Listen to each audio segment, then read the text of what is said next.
Bapak Ibu Saudaraku sekalian, pembahasan pagi ini firman Tuhan saya beri tema pengampunan penuh. Ayatnya cukup panjang dari Matius pasal 18 ayat 21 sampai 35.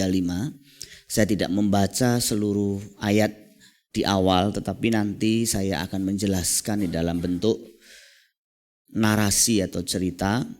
Dan kemudian bagian-bagian yang perlu saya garis bawahi nanti saya akan ceritakan.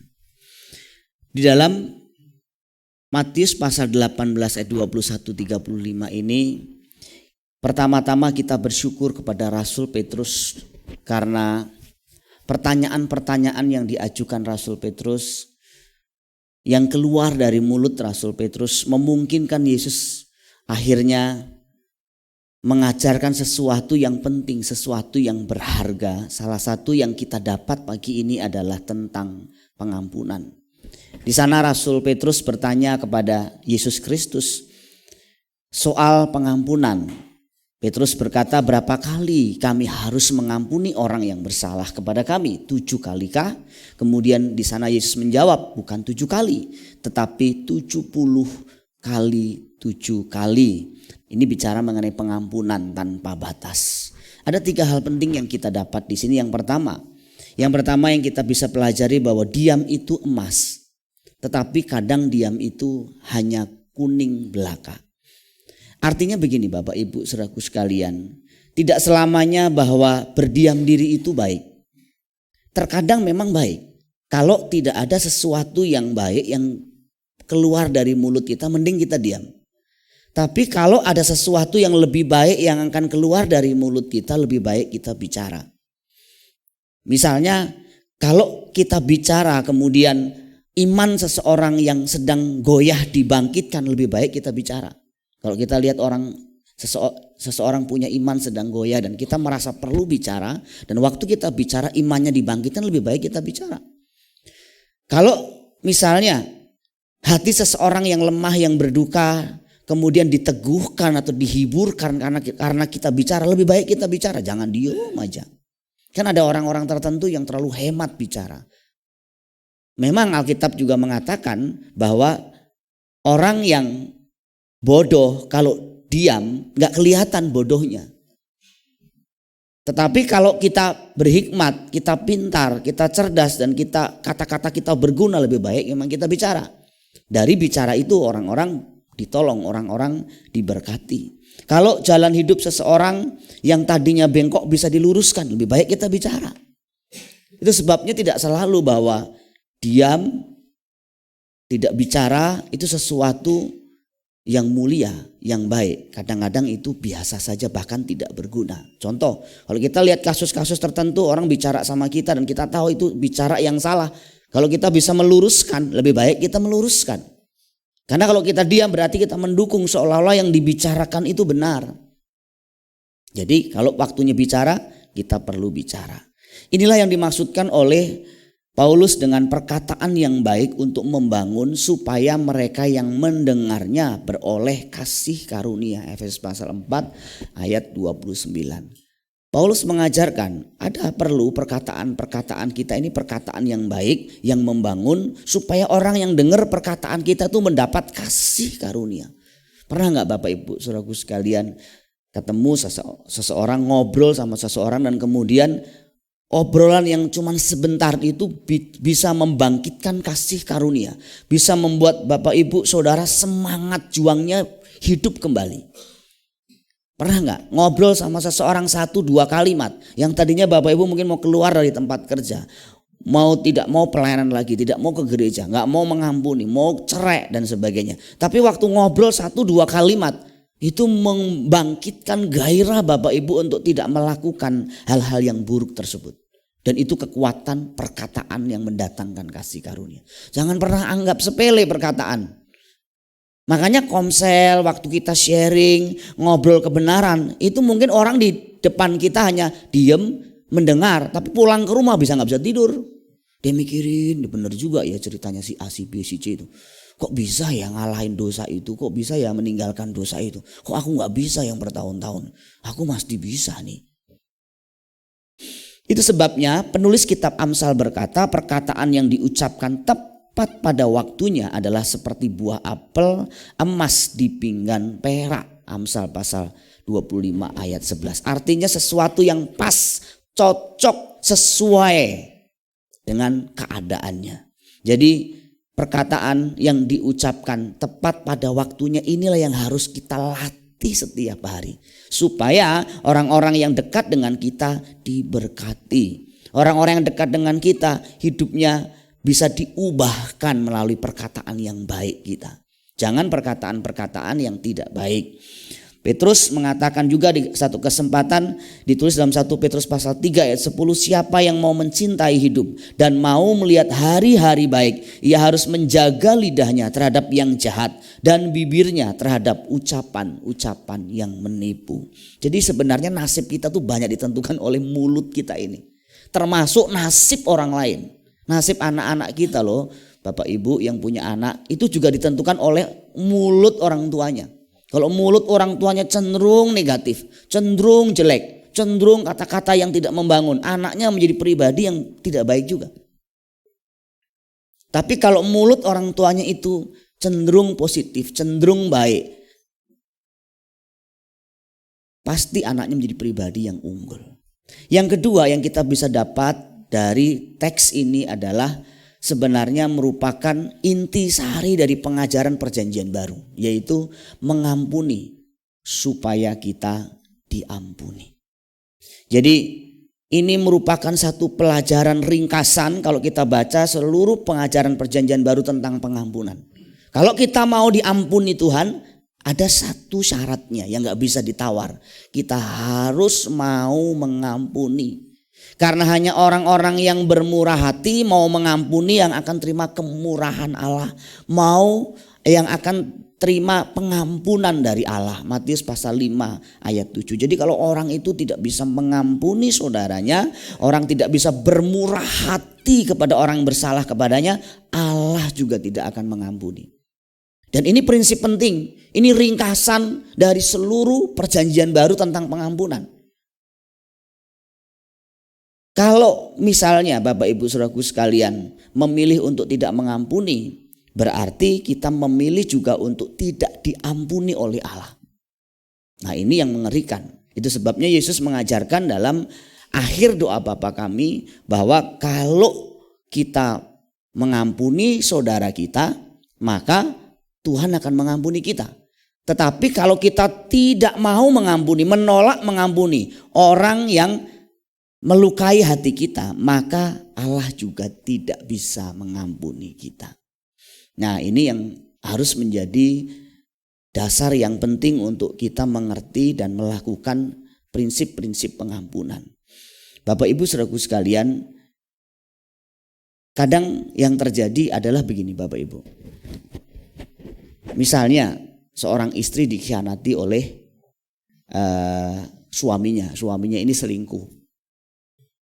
Dalam bimbingan-bimbingan pernikahan sering saya tanya, apa dasar kalian kira-kira kalau bercerai, alasan kalian bercerai? Rata-rata mereka mengatakan dalam tulisan atau dalam isi formnya, kalau misalnya pasangan saya berzina, gitu. Kemungkinan besar mereka akan cerai. Kemudian saya melakukan konseling bahwa itu pun tidak bisa menjadi dasar perceraian. Dan dalam satu percakapan konseling mereka berkata begini, saya tidak bisa membayangkan kalau pasangan saya berzina. Mungkin saya tidak bisa mengampuni. Nah masalahnya begini Bapak Ibu. Misalnya suaminya berzina, dia sakit hati, dia kesel luar biasa. Tapi di perjalanan waktu suami yang berzina ini kemudian bertobat. Bertobat, minta ampun sungguh-sungguh sama Tuhan, minta ampun juga sama istrinya. Tapi istrinya gak bisa terima. Dicakar, dicambak, dan kemudian diceraikan. Istrinya gak mau mengampuni sampai matinya. Sementara suaminya sudah bertobat sungguh-sungguh, bahkan mau minta kembali. Sekarang suaminya mati, meninggal dunia. Karena dia sudah bertobat sungguh-sungguh. Saya mau tanya sama saudara, kira-kira suaminya masuk mana? Kalau mati, sudah bertobat. Alkitab menjamin masuk surga. Ya memang perzinahan dosa yang besar, dosa yang serius, tapi tidak ada dosa yang tidak bisa diampuni kalau bertobat sungguh-sungguh. Cuman bertobat sungguh-sungguh juga harus dimengerti oleh jemaat. Itu sebabnya materi bimbingan kelas dasar berakar, saya mulai dengan pertobatan sejati. Karena konsep pertobatan yang salah yang harus kita luruskan juga. Karena orang pikir kalau dia sudah tanda kutip tidak melakukan perzinahan lagi berarti sudah bertobat. Itu baru bagian kecil dari pertobatan, belum sepenuhnya bertobat. Harus lengkap, pertobatannya harus lengkap, bukan sepotong juga. Tapi kalau dia bertobat secara benar, pertobatannya sejati, pasti Tuhan ampuni. Nah sekarang istrinya sampai mati dia gak mau ngampuni suaminya. Saya mau tanya, dia mati masuk mana? Masuk mana Bapak Ibu? Ya masuk neraka, itu sudah pasti. Suaminya yang berzina tapi bertobat sungguh-sungguh, kemudian dia masuk surga. Istrinya korban, dia tersakiti, tapi dia gak mau mengampuni, dia gak bisa memaafkan suaminya, mati juga. Masuk neraka. Terus dalam hati orang begini, enak dong suami-suami, enak dong dia yang selingkuh, tinggal nanti bertobat saja. Udah bertobat, dia bebas, kita yang nanggung. Salah Bapak Ibu, nanti siang saya sampaikan. Ada namanya hukum tabur tuai. Ada masalah-masalah yang seumur hidup harus kita tanggung karena kesalahan kita. Sekali seorang berbuat zina, dosanya diampuni. Tetapi akibatnya seumur hidup harus ditanggung. Jadi orang gak sederhana. Misalnya kalian berzina, kalian melakukan satu dosa. Ya yang muda-muda nih tanda kutip lah belum married gitu. Oh gak apa-apa toh nanti juga nikah juga. Beda Bapak Ibu, beda saudara-saudara. Nah ini juga harus dimengerti secara utuh supaya kita tidak membuka celah baik untuk dosa maupun untuk menolak mengampuni seseorang. Itu yang perlu kita mengerti. Kalau kita mau lihat kasus Daud misalnya. Daud itu waktu dia bertobat sungguh-sungguh dari hasil dosa. Ada dua dosa Daud yang serius. Dosa pertama adalah dia berzina dengan Batseba. Yang kedua dia melakukan pembunuhan berencana karena ternyata hasil perzinahan itu membuat Batseba hamil. Jadi dosa ditutup dengan dosa. Kebanyakan begitu. Udah pacaran tidak suci, tidak kudus, hamil. Kemudian pikirannya apa? Aborsi. Itu biasanya jalan pintasnya begitu. Udah aborsi, nanti bohong sana, bohong sini. Itu dosa ditutup dengan dosa terus. Dan Daud juga pernah terjebak di situ. Diampuni waktu dia bertobat, diampuni. Tapi hukuman Tuhan, disiplin Tuhan, seumur hidup harus ditanggung sama Daud. Jadi jangan pernah main-main sama dosa.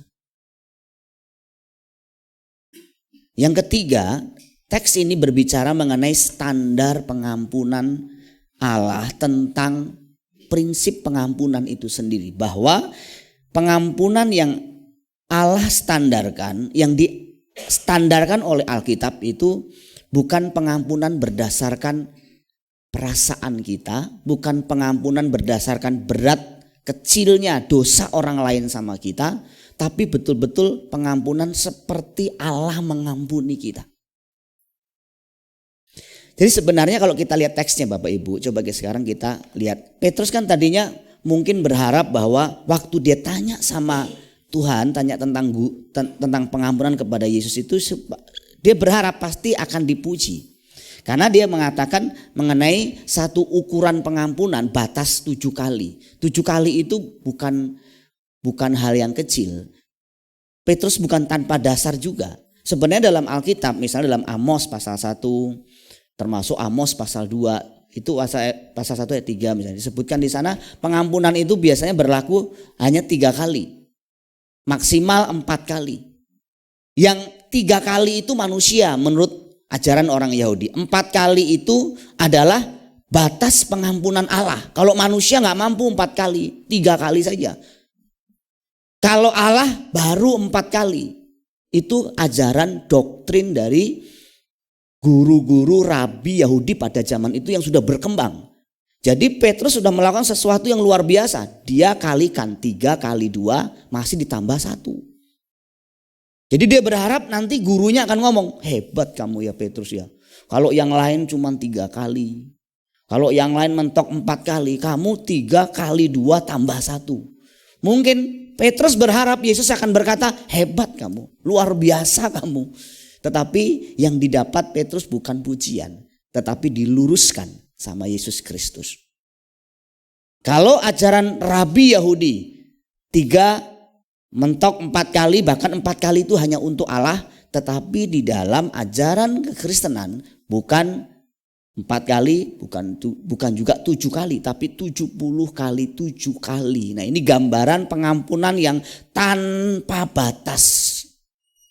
Gambaran pengampunan tanpa batas ini kemudian diceritakan oleh Yesus Kristus dengan satu perumpamaan. Dia ceritakan satu perumpamaan dengan seorang raja. Raja ini dia mengadakan satu perhitungan dengan hamba-hambanya. Ada satu hamba yang punya hutang 10.000 talenta. Saya pernah cari tafsirannya. Saya coba hitung-hitung 10.000 talenta itu ternyata kalau di dalam uang receh atau uang koin itu diperkirakan harus diangkut oleh kurang lebih 8.600 tentara. Jadi 8.600 tentara baru bisa ngangkut 10.000 talenta itu. Sementara perbandingannya nanti dengan hutang dari temannya itu orang bisa 100 dinar. Itu kalau dikarung dalam bentuk karung itu cuman 1 karung dengan berat 30 kilogram. Yang satu adalah jumlah yang sangat banyak sehingga dibutuhkan kurang lebih 8.600 tentara untuk mengangkutnya. Yang satu cuma 30 kilogram yang bisa diangkat oleh satu orang. Itu perbandingannya 10.000 talenta sama 100 dinar. Jadi ceritanya begini. Waktu dia diberitahu hutangnya mencapai 10.000 talenta. Dia mohon-mohon sama sang raja supaya diberi kesempatan untuk melunasi hutangnya. Tadinya raja bilang jual dia, istrinya dan seluruh anak-anaknya jadikan budak.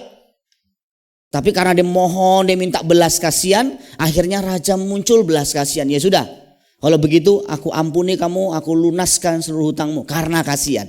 Tapi keluar dari ruangan, dia ketemu sama temannya yang utang sama dia berapa? 100 dinar. Tadi saya bilang 100 dinar. Kalau 1 dinar itu kurang lebih kan upah orang sehari kerja ya. 100 dinar berarti gak seberapa. Mungkin kurang lebih ya upah seseorang 3 bulan kerja misalnya. Tetapi kalau 10.000 talenta diperkirakan itu lebih besar dari harta seorang raja. Saking banyaknya perbandingannya 1 banding 500.000. Tapi apa yang dikatakan dengan hutang 100 dinar itu, Alkitab mengatakan orang yang sudah dilunasi hutangnya ini kemudian mencekik orang ini dan minta supaya hutangnya harus dibayar. Kamu harus bayar hutangmu.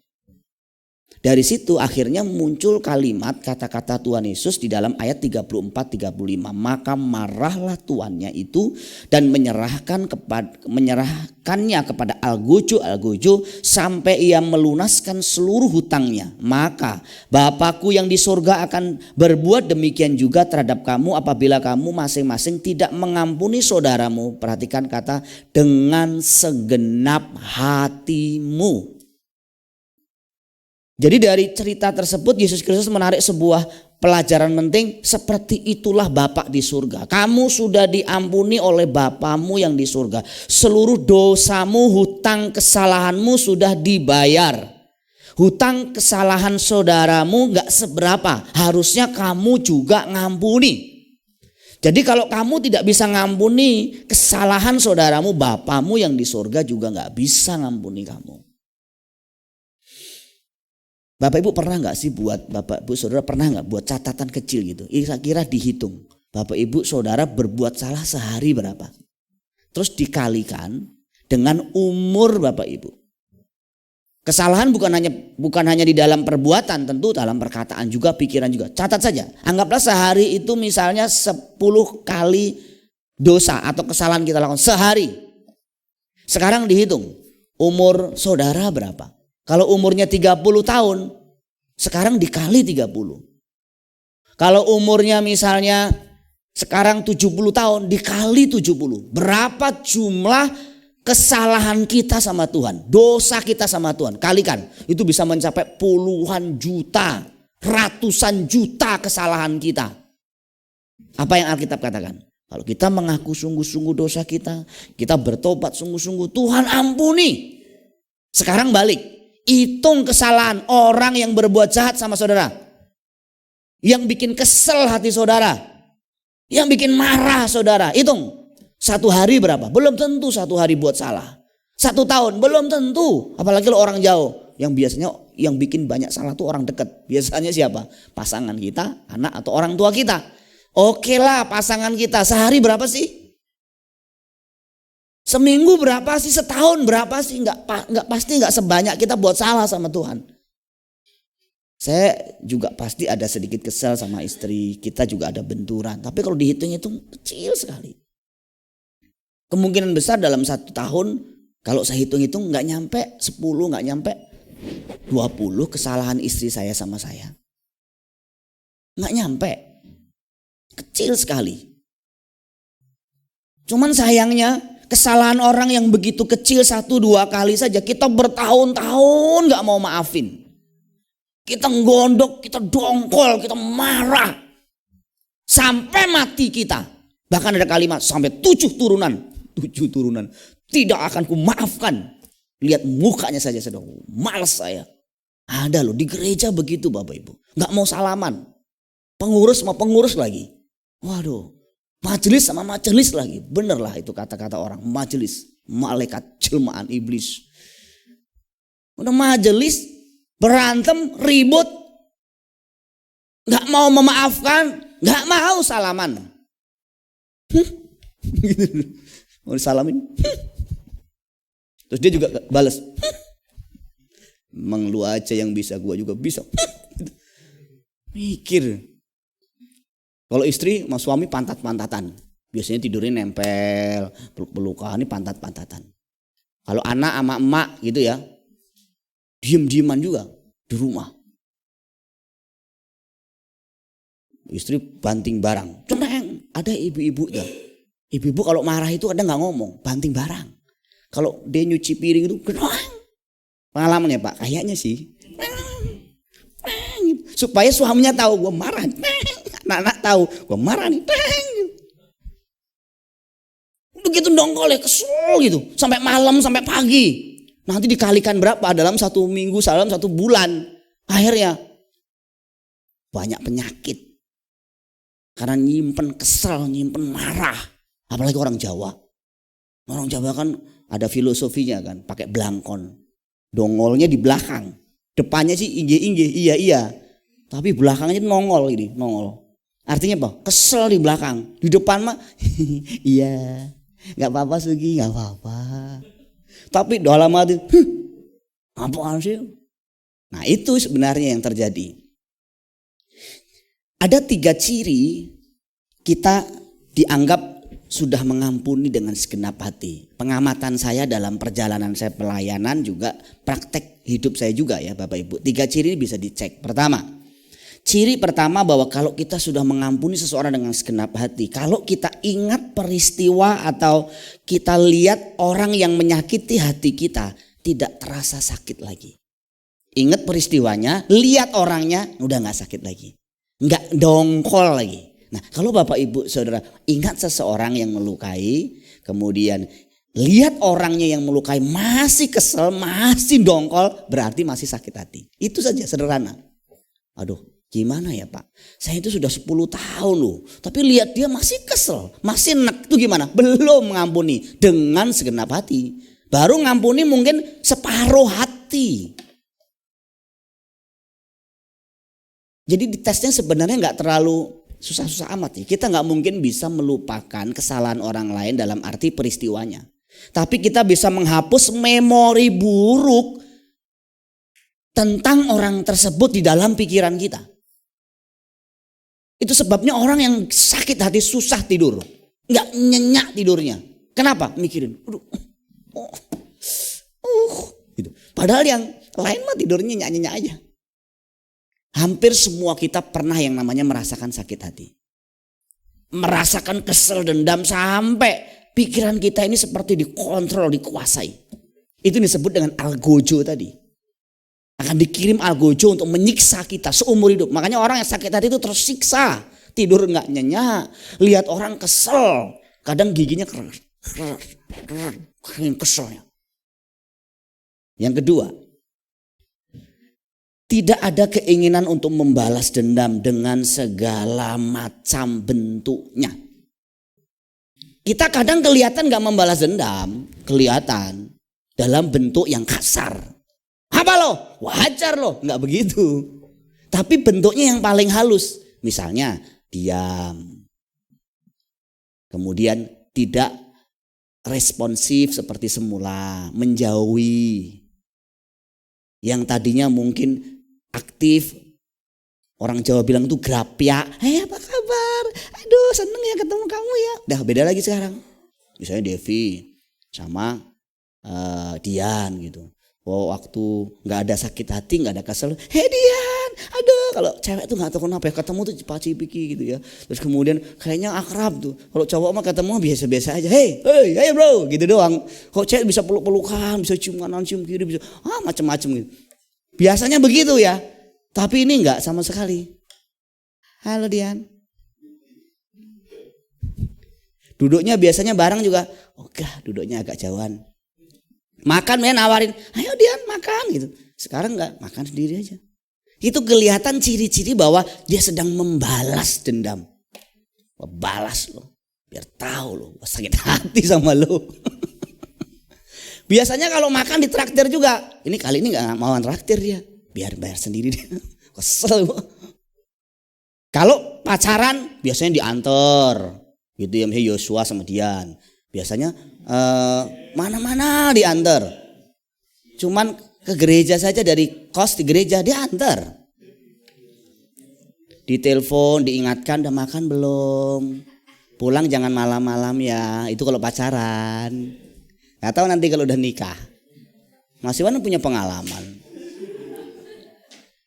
Tapi kalau udah kesel, boro-boro mau ngingetin, boro-boro mau nganter, sengaja menghindar, sebisa mungkin menghindar. Dunia pelayanan juga begitu. Tadinya kalau misalnya gak ada ganjelan gitu, semuanya enak. Salaman, ngobrol, enak. Tapi kok berubah ya? Udah gak mau ngobrol.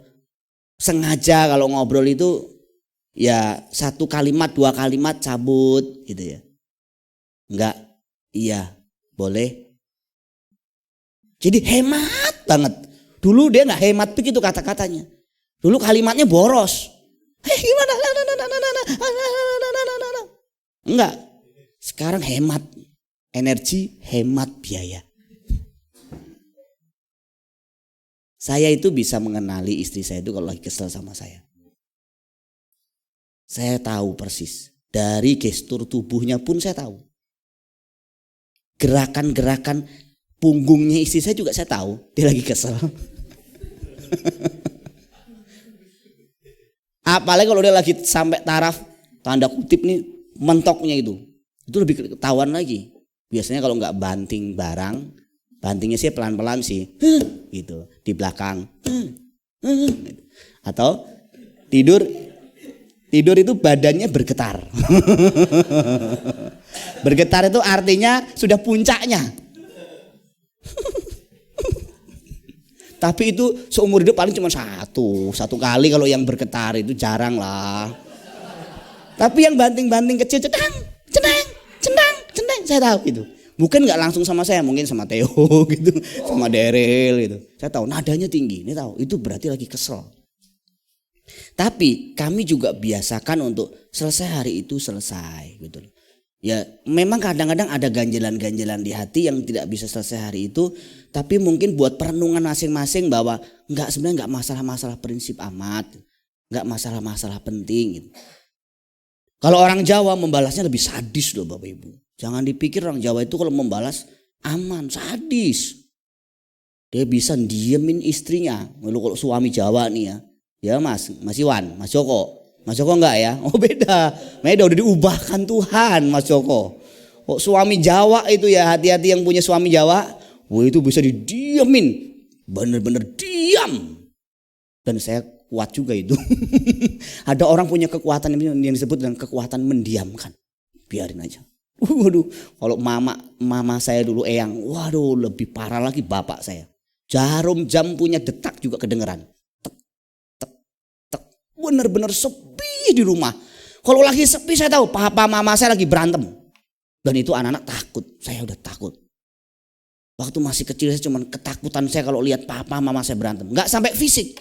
Tapi kalau rumah sudah diam hening, itu berarti papa mama saya lagi berantem. Wah lebih bagus mungkin daripada kelihatan lempar-lemparan barang, lempar TV, lempar anak. Lebih bagus daripada itu ya. Ada juga lempar anak orang soalnya. Tapi papa saya memang pendiam yang luar biasa kalau marah.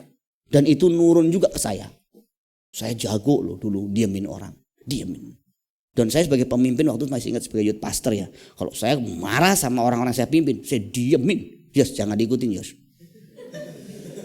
PKS youth itu dulu belum bertobat. Saya diemin. Sampai nangis dia saya diemin. Sampai peluk kaki saya. Kenapa? Gak tahan saya diemin.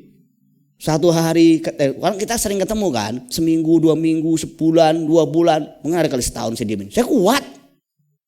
Dia lama-lama tahan. Dia lama-lama nyadar. Gue didiemin nih sama PKS gue. Peluk kaki saya. Nangis. Ampuni saya gitu. Terus saya bangga.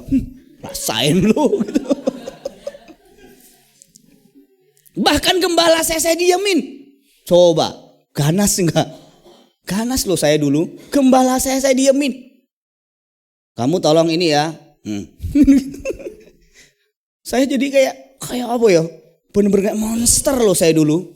Kenapa? Karena saya banyak sakit hati memang dulu orangnya. Karena saya banyak sakit hati, nggak pulih, belum pulih, saya gampang sakit hati lagi. Nah orang yang belum pulih secara sakit hatinya, dia belum mengalami pemulihan, rata-rata memang gampang sakit hati.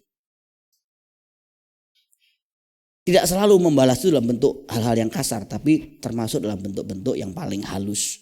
Yang ketiga, yang terakhir, kalau seseorang itu betul-betul mengampuni dengan segenap hati, ciri yang nampak adalah adanya usaha yang nyata untuk mendoakan, mengucapkan kata-kata berkat atau kata-kata yang baik, dan tindakan yang nyata untuk berbuat baik.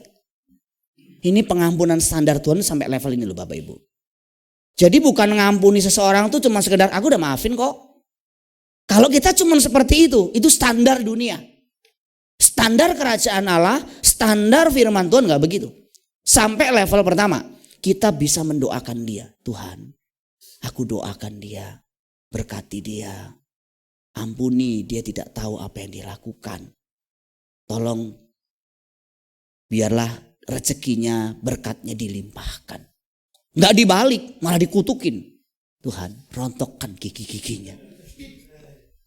Jangan bikin dia selamat di jalan. Jangan jadi nikah Tuhan, batalkan. Kan ada orang tuh jahat ya, engkau yang membalas Tuhan. Gitu. Jadi ada orang kelihatannya mengampuni, tapi sebenarnya penuh kepahitan, doa penuh kepahitan. Kiranya Tuhan hancurkan usahanya, bikin bangkrut dia Tuhan. Ada kan orang doa begitu. Nah doa-doa seperti ini doa yang belum memaafkan, belum mengampuni. Kadang bukan hanya doa yang dilakukan dengan cara-cara begitu. Dia bawa kaset khotbah pendetanya, setel di mobil kenceng-kenceng. Ini istrinya misalnya gitu atau suaminya gitu, kenceng-kenceng bicara tentang pasangan misalnya. Hai istri-istri, tunduklah kepada suamimu, jangan nanduk. Wah bagus nih. Bagus, istriku suka nanduk aku nih. Dibawa di mobil kenceng-kenceng, acara keluarga, setel kenceng-kenceng. Pas bagian itu sengaja dicek, dites menit keberapa. Hai istri-istri, tunduklah kepada suamimu, jangan menanduk suami. Jadi istri itu jangan menanduk suami. Terus dia pura-pura gini, bagus ya firmannya ya. Saya tuh diberkati dengan firman ini. Padahal dia mau ngomong tuh sama istrinya. Nah lo rasain lo ya. Pengalaman ya mas ya? Kalau saya sih enggak, Mas. Tapi bentuknya bisa beda-beda. Kadang bukan soal hal-hal yang sifatnya ini ya, yang sifatnya jahat gitu kelihatan, umum. Tapi kadang-kadang dia nggak berkenan sama istri, nggak berkenan sama suaminya. Dia setel lagu-lagu begitu. Maaf, khotbah maksud saya. Kemudian mengucapkan kata-kata berkat. Kelihatan dari kalimat-kalimat ucapan-ucapan berkatnya dalam setelah dia konflik. Kalau kata-katanya masih cenderung pedas, mungkin tidak banyak tapi pedas, itu kelihatan bahwa orang tersebut belum memaafkan. Termasuk kalau dia bicara sama orang lain tentang dia. Misalnya saya sama Sugi. Sugi sakit hati sama saya. Bagaimana ketika Sugi ngobrol sama Mas Iwan tentang saya?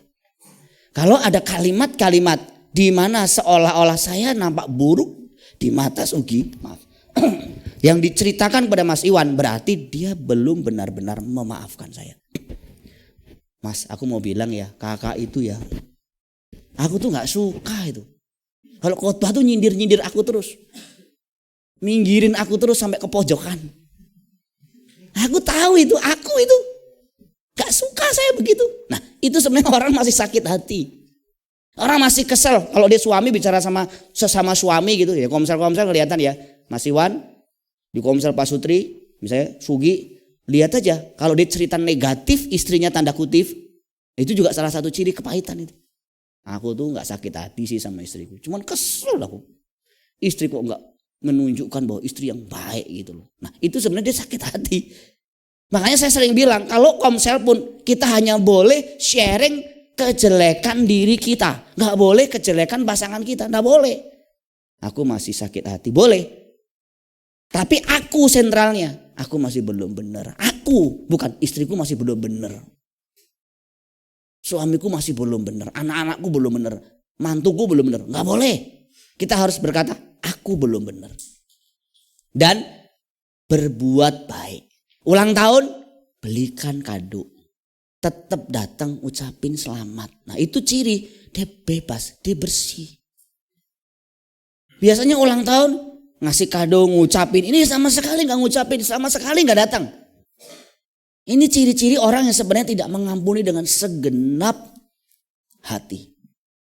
Dan kita nanti akan dites sama Tuhan.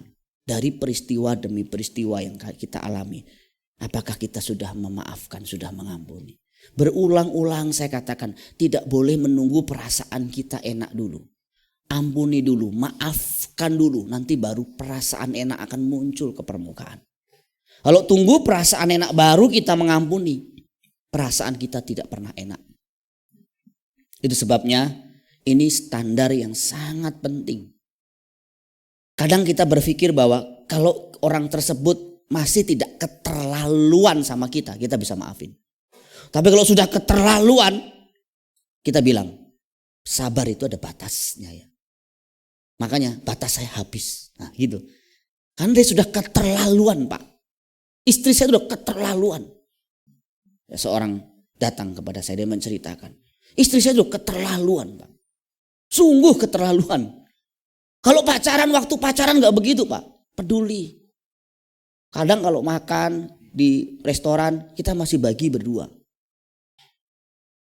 Kadang kalau masih pacaran, calonnya itu belum makan, sengaja dia kalau beli di tempat makan itu didahulukan calonnya. Makan, waduh gitu ya, merasa dilayani gitu kan. Tapi setelah merit berubah Pak, semua berubah. Dia makan sendiri nggak lihat saya Pak, makan sendiri. Dia bisa berubah. Suami saya itu berubah total Pak. Dulu waktu pacaran dia begitu peduli, dia begitu sayang. Tapi sekarang berubah semuanya Pak. Ini sudah keterlaluan. Sekali, dua kali saya maafkan Pak. Seminggu, 2 minggu saya maafkan. Sebulan, 2 bulan saya maafkan. Ini saya udah gak tahan lagi. Saya sudah tidak tahan, ini sudah keterlaluan. Dengarkan baik-baik. Kita tidak bisa mengampuni dengan kekuatan kita sendiri. Pada akhirnya kita bisa mengampuni dengan dasar kekuatan Tuhan, itu yang pertama. Yang kedua, dengan pengertian bahwa karena kita sudah terlebih dulu diampuni oleh Tuhan. Tanpa kekuatan Tuhan kita gak sanggup. Tanpa dasar Tuhan sudah mengampuni kita akan sombong. Kita berpikir bahwa kita baik. Orang jahat terus sama kita. Padahal sebenarnya kita sama Tuhan juga jahat sekali. Tapi Tuhan mau memaafkan kita. Tapi kalau begitu, tidak ada lagi alasan untuk kita tidak memaafkan orang lain. Sejahat apapun orang itu. Kita harus berani berkata dan rela berkata, Tuhan, Kau telah mengampuni segala dosaku, segala kekotoran, brengsekku, segala hal yang jahat dalam hidupku Kau sudah ampuni. Aku bersyukur kepadamu. Kesalahan pasanganku, kesalahan teman-temanku mah tidak seberapa. Aku mau belajar mengampuni seperti Engkau terlebih dulu telah mengampuni aku. Telah membersihkan semua dosa-dosaku. Dan itu keputusan lewat mulut kita dan diucapkan. Diputuskan, bukan sekedar di dalam hati. Ya, kayaknya aku sih mengampuni. Bukan, tapi diputuskan, terkadang harus diucapkan. Tuhan, aku memaafkan. Kalau perlu temui orang tersebut, lakukan pemberesan. Kiranya Tuhan memberkati kita sekalian. Amin.